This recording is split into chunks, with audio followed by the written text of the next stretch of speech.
Hello, my name is Vincent Fan, and I will be presenting you my product, which is a piece that is dedicated to the topic of how does natural resource exploitation lead to environmental degradation, fuel violent conflicts, and harm communities. In my piece, I choose to zoom in into a local case, which is the Niger River Delta oil pollution and crisis. So what happened is that in 2004, the oil company Shell, which had oil rigs there installed for like 40 years or something, had never really maintained their pipes, and suddenly one of the pipes burst. Surprising, right? And then that led to like sort of this tumbling, this butterfly effect, a bunch of other subsequent events happened, which I will explore them all in my piece. So stay tuned. This video will be divided into two sections. First of all, I will be doing a step-by-step analysis of the piece. I'll go through every phrase by phrase. I'll talk about the different parts, how they symbolize different things, right? How they contribute to imagery. And after that, I'll let you guys listen to the entire piece, top to the bottom, and let you enjoy this masterpiece that I've created. So, without further ado, let's start. I'll first be letting you guys listen to the first part, the first sort of two phrases of this first movement that I've created in my piece. So,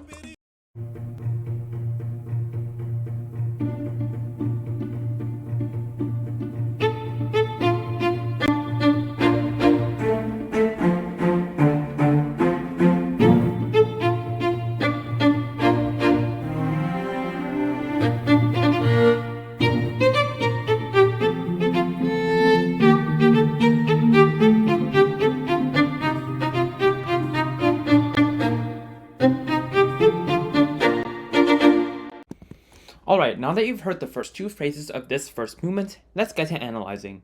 Firstly, I'd like to talk about the many characteristics of this piece in comparison to the native river delta music Amase Awo, which I have borrowed many motifs over to my piece. Many African songs use the 12/8 time. This is 1, 2, 3, 4, 5, 6, 7, 8, 9, 10, 11, 12, and they use the pentatonic and heptatonic scales, which are quite different and sound a bit odd for the Western audience as we often use major and minor keys. My piece is also in 12/8 time, which mirrors the African music and is used as a symbol throughout the piece. Additionally, my starting key is in B flat major, which isn't too common but also not uncommon in African music. However, many of the melodic elements aren't tonal, again, because of the pentatonic and heptatonic scales that pieces such as Amase Awo use. Now, let's take a deep dive into the first two phrases of my piece. To start, nearly all native Niger songs, including Amase Awo, use African drums as a bass for the soloists to sing as they please on top. Similarly, on the first measure, which each measure is separated by this vertical bar line as you can see, the bass line starts with the cello pits. So a pits is basically like a guitar, right? It's like a very percussionist sort of sound that you can make out of a stringed instrument, right? So you just, right, that's the pits that the cellos are doing. So basically the cellos are beating in triplets, so 1, 2, 3, 4, 5, 6, 7, 8, 9, 10, 11, 12, like I've described in this 12/8 time. And this is the baseline of the piece, and it's actually a metaphor to the heartbeat of the community, right? Because the African drums is what keeps this African music alive, right? Without the drums, the soloist is not able to establish a rhythm to sing on top, which this is mirrored into my piece. The next bar, more texture is added, with the violas playing a similar texture to the cellos, so meaning they still do these pizzicatos, but this time they're actually beating in duplets. So this creates sort of a musical mismatch. This is also known as a polyrhythm, and is also extremely common in African culture. You could actually spot this in Amase Awo. You have African drums beating in 2-3 times, so bum ba bum bum ba bum bum, right? It's a pretty fun thing. This part also is mimicking the African drums and further symbolizes the heartbeat of the community.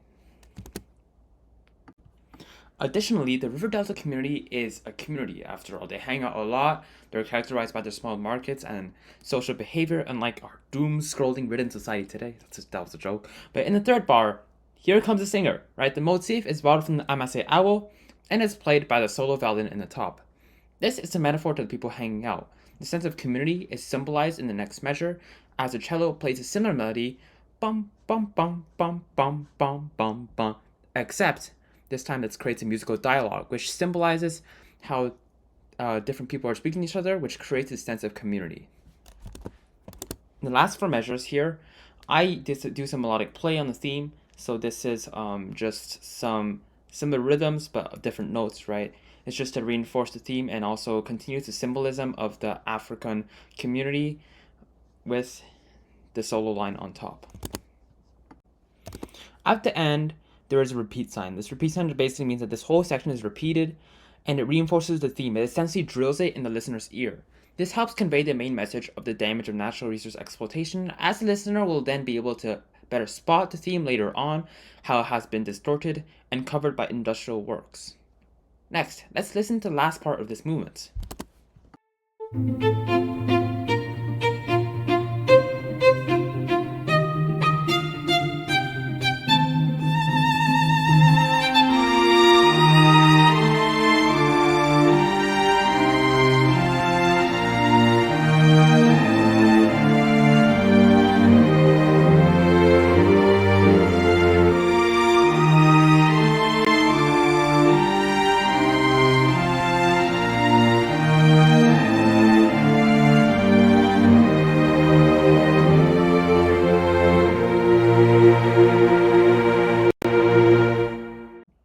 Let's get to analyzing this last part of the movement. Next, here's what's known as a bridge, connecting two parts of the piece.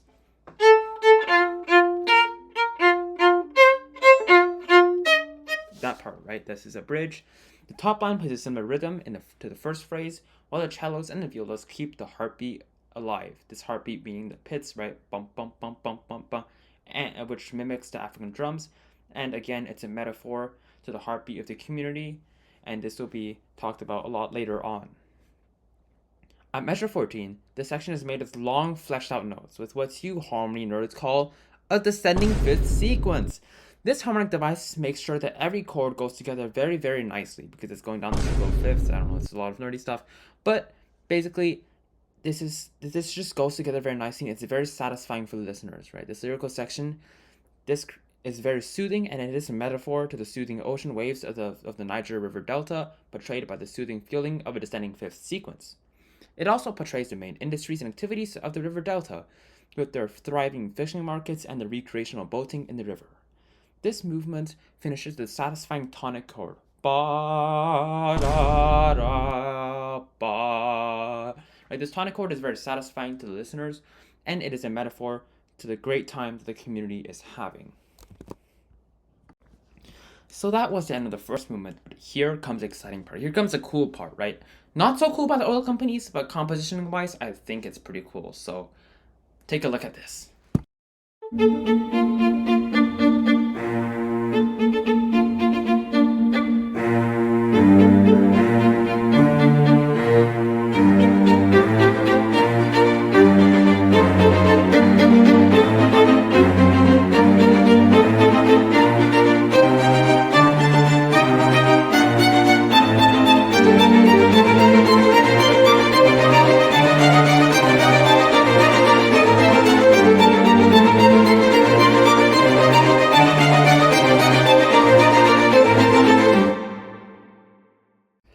You've really got to agree with me that that part was pretty cool. The second movement starts with the theme in the top line, right? Bum, bum, bum, bum, bum, bum, bum, bum. This time it is more ornamented, which still portrays the community hanging out, right? And you also hear the heartbeat. This is played by the violas in the second violin, but this time, the cellos are the bad guys. Building an oil rig requires ships. Lots of ships. Ships are not only environmentally damaging with their CO2 emissions, but also contribute to major noise pollution, killing off marine life and annoying the community. Right as the team on top is about to finish their little motif, they are interrupted by a giant ship horn. Right? This ship horn is symbolized by the cello, which interjects with an accented, loud, and prolonged note. The same thing happens the next time the motif comes back, although this time it's even louder. On measure 3, the shifts are extremely annoying. Even playing in another key, they play a G minor chord, while the top line is still playing their which is like a B major chord, right? While the community keeps trying the regular chatting and hanging out, which is again portrayed by the top line, this is also used as a pivot chord. The whole piece is shifted to G minor after this measure.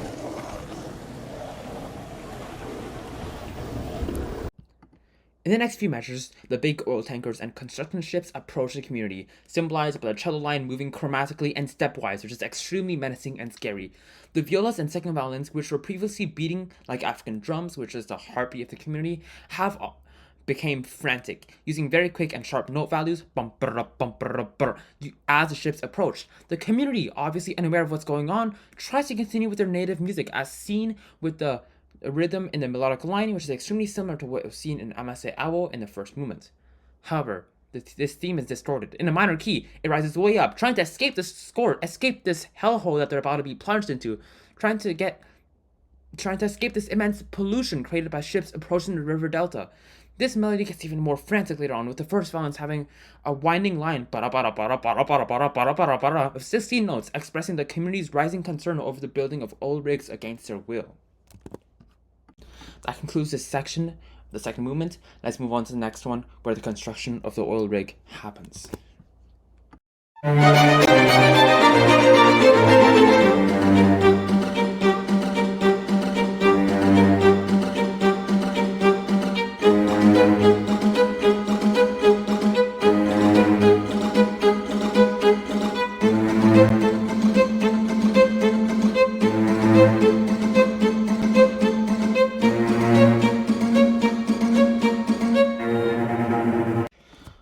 Building an oil rig requires a lot of metal, wood, hammers, and various other tools. The auditory imagery of this building is reflected right in the music, using coleño, which is when the musicians hit the strings using the wood of the bows. So the bow is composed of two parts, right? You have the hair, this is what's usually used to create the sound, and then you have the wood. You don't use this to create sound, except for this part, coleño. Alright, so here they hit the bow with the wood. So that creates a physical sound of wood hitting metal, which is exactly what they're doing when they're building oil rigs. They're using these metal hammers hitting the things when he's building an oil rig, right? And the community is still getting increasingly worried. This is exhibited by the chromatic tension, when the music rises by semitones every bar, the smallest pitch increment used in classical music, right?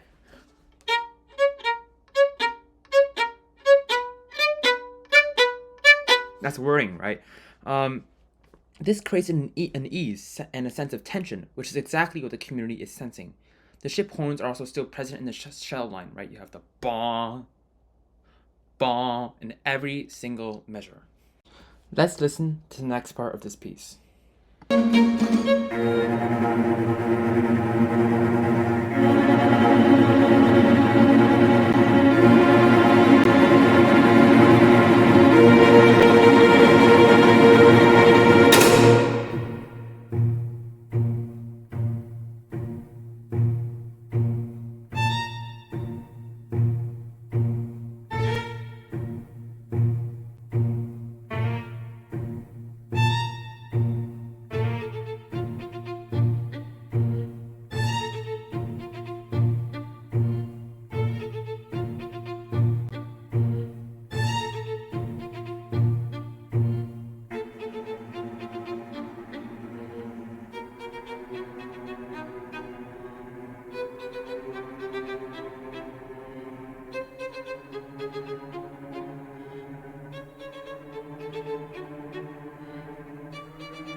So, let's start analyzing this part of the music.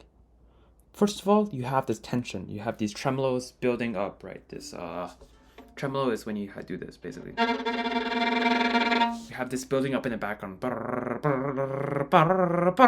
right? And why it's tension, right? It's because Shell, the oil company that has installed these oil rigs, allegedly didn't maintain their oil pipes for 40 years. Like that's kind of an issue, right? The oil pipe is going to burst after 40 years of not being maintained. So this illustrates the tension that the oil pipes are creating. Also, allegedly, Shell said it was actually a sabotage that did it. But I mean, after 40 years of not maintaining a pipe, it's going to break one way or another, right?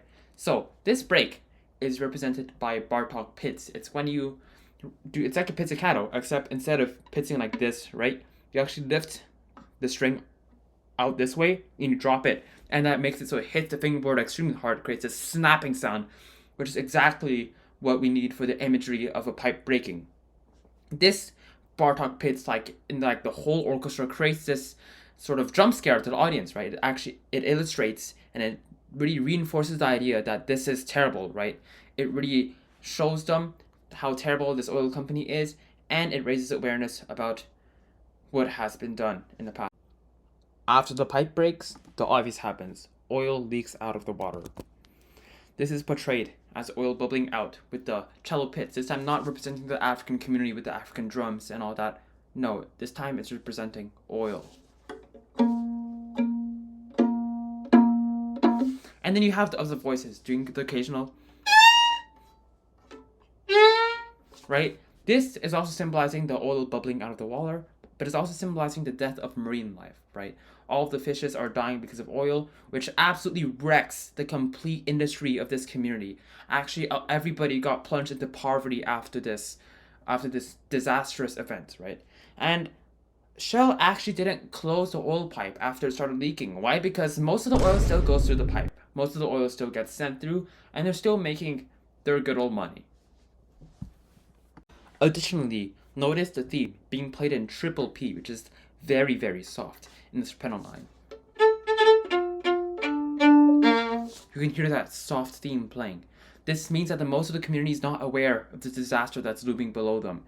And what happened is that they realized that their water faucets there was oil coming out of water faucets. Like, that's not normal, right? And then afterwards, hell in the East, right? The drinking water is contaminated, the air is contaminated, everything is contaminated. I can pull out a quote that was saying we were eating, drinking, and breathing oil from one of the community leaders.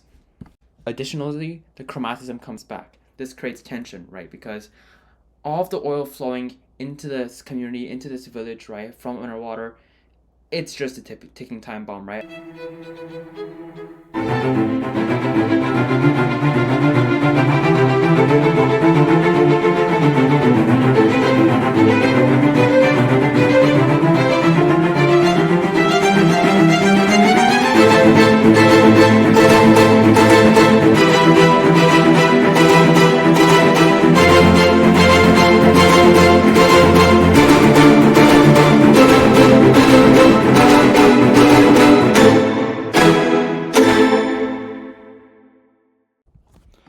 Oil flows into the house of somebody living in the village, living in the community, and what happens is that there was an open flame there. But then the oil catches fire and hell breaks loose, right? When oil catches fire, terrible things happen.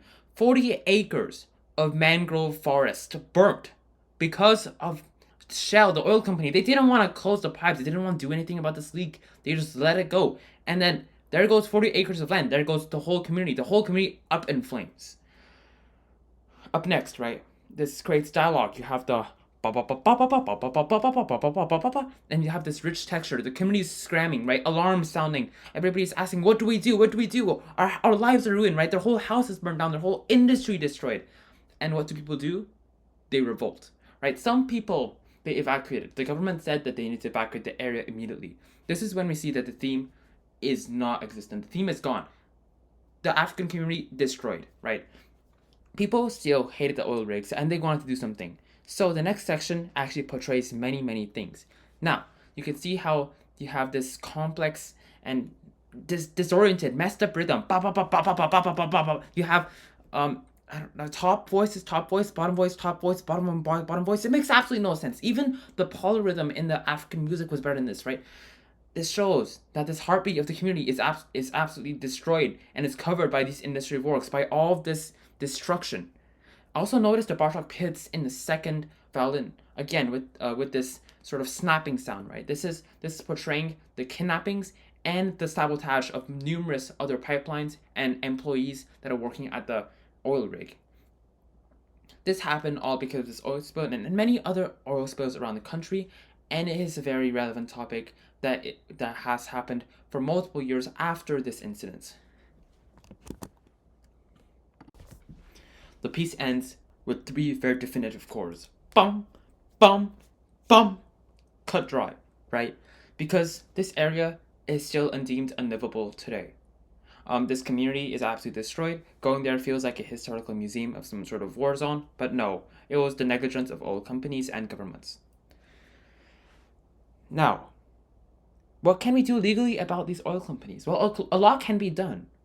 You could raise awareness or promote green energy, but in this local case, They tried doing things and they won only after 15 years because these oil companies are smart. They know that they're doing these evil things, and yet when people try and stop them, they do all these like legal tricks, right? They try and stall the cases and everything. And in this specific case, it actually took 15 years for the community to sue Shell. Think about it. That's like my whole life there. Like they spent my whole life trying to sue them, and it shouldn't take 15 years. Like this is a big issue. So there was the entirety of my piece. The goal of this piece is obviously to raise awareness about this issue, right? As you could tell, I explored all of the different histories of this local case, talking about how the community was thriving until the oil companies came, right? They came, their pipes started leaking because of negligence, right? And then oil went up. They didn't even do anything about the oil leaks and everything, and the whole community destroyed.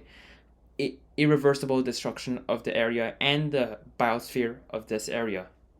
Now, I'll let you guys listen to the whole piece, top to bottom, as promised.